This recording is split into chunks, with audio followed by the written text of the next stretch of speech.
Ayan guys, may snowman na tayo.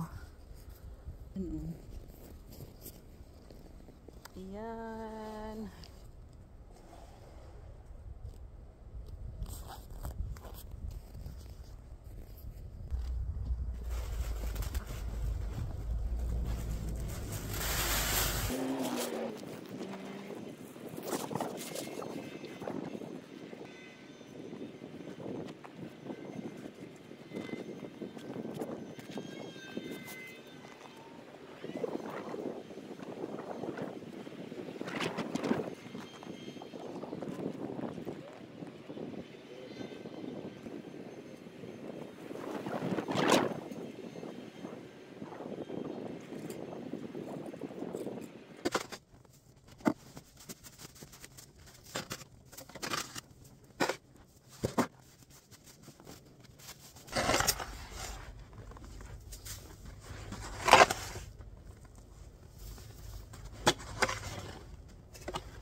So ayan na guys, nagawa ko lang siya ng less than an hour. Yan lang muna kasi may work pa ko ngayon.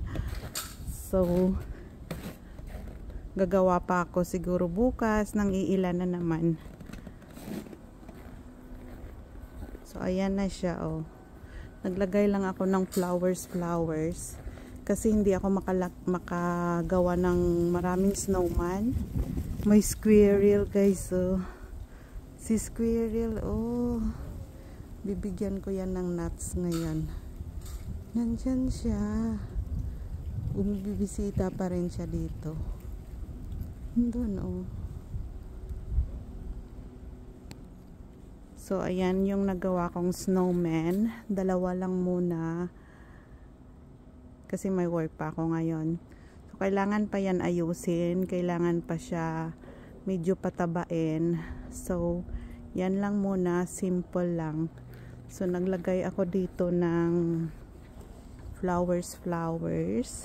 So, yung mga flowers dyan ay galing sa aking Christmas tree na gawa ko last Christmas. Para may decorations lang ako. Wala lang, para lang maganda tingnan yung garden. So, ito naman, gagawin ko to ngayong weekend. Siguro gagawa ako dito ng snow lady. So tinambak ko na dyan yung snow para yan na yung dress niya. So ayan, nagde-decorate lang ng garden kahit winter para lang masaya tingnan. Walang magawa, pero may trabaho pa ko ngayon. Kaya, ayan yung mga snowman ko dyan at saka mga flowers na yan. Ginawa ko lang siya ng less than an hour. Kasi malamig din. So, ayan guys. Bye. Work muna ako.